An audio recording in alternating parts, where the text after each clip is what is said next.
Imagine this: every dollar you spend at the grocery store, every product you buy off the shelf, every car that rolls off the line in Ontario, shaping not just your life, but Canada's entire future. This week, Prime Minister Mark Carney dropped a phrase that's already sending shockwaves through the economy: "Buy Canadian." But what does it really mean?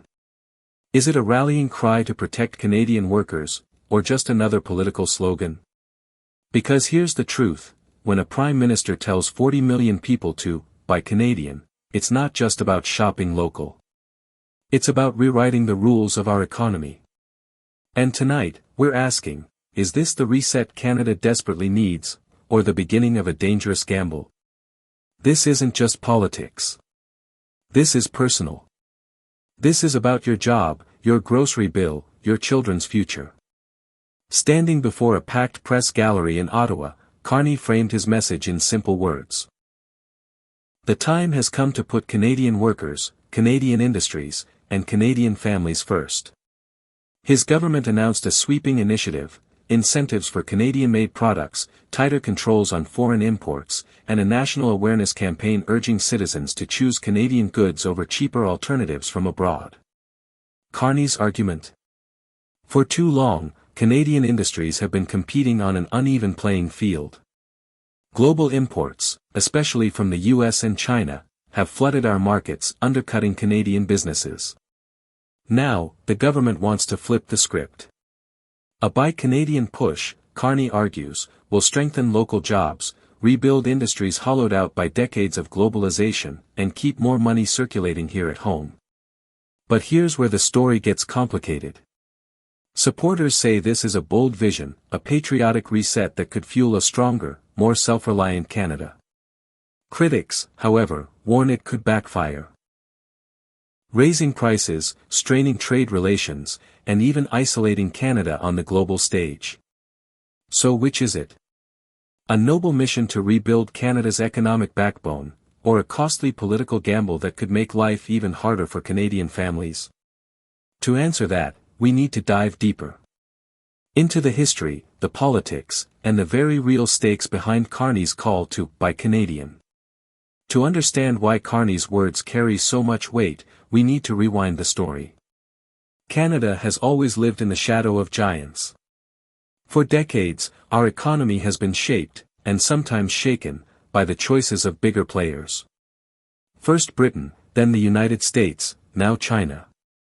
In 1989, Canada entered its first major free trade agreement with the US, a deal that opened the border to goods but also left Canadian industries vulnerable to American dominance. Then came NAFTA in the 1990s, later replaced by CUSMA under Donald Trump. Each of these deals promised prosperity. And yes, they boosted cross-border trade. But they also created dependency. Entire sectors, from auto to lumber to dairy, became entangled in trade disputes, tariffs, sanctions, court battles, and political brinksmanship. And here's the truth Canadians know all too well: in every one of these battles, it's not politicians who pay the price. It's the workers. The families. The people standing in grocery aisles watching prices climb higher while wages stay the same.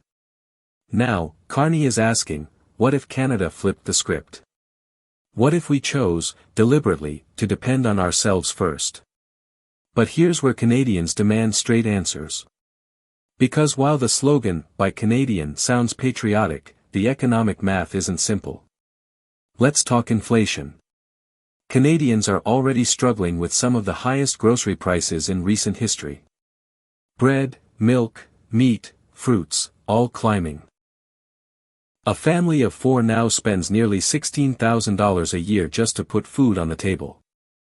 Carney's plan means more domestic production, less reliance on foreign imports.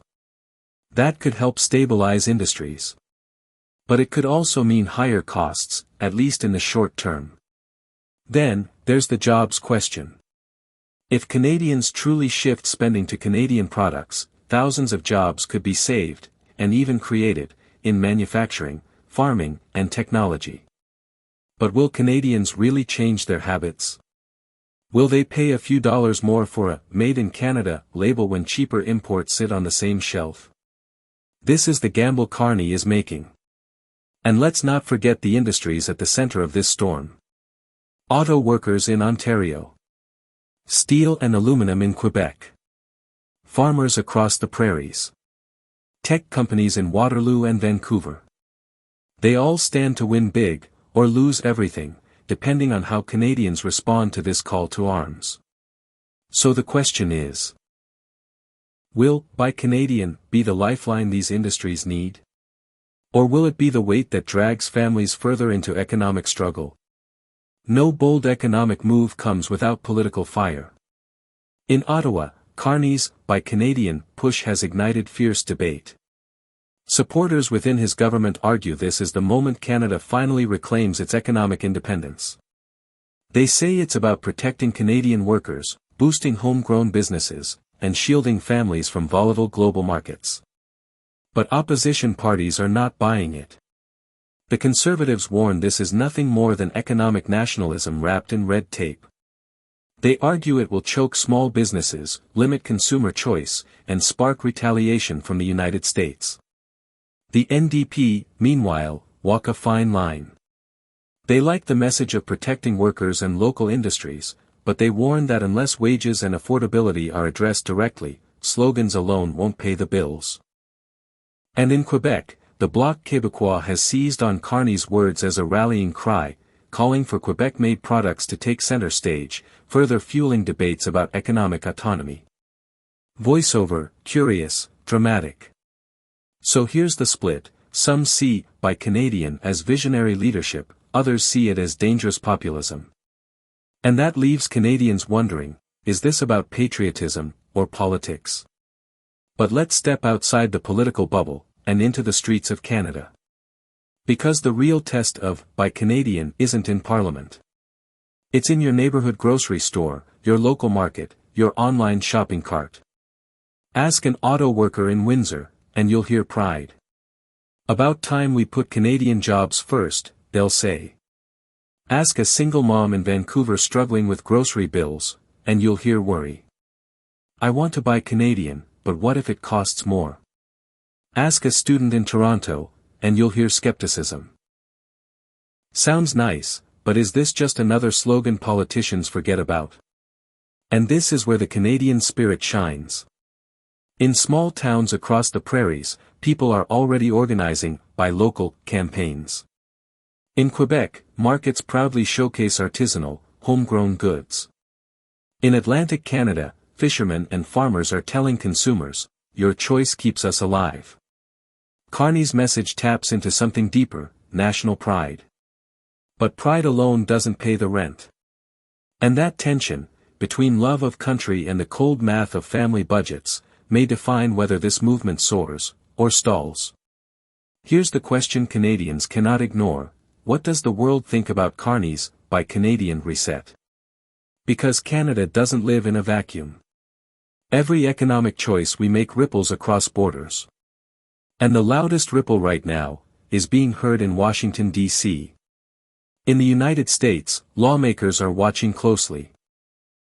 Some are already grumbling that Carney's push could be the start of a new protectionist wave. The fear? That Canada might slowly pull back from U.S. imports, sparking tit-for-tat responses. But not everyone is rattled.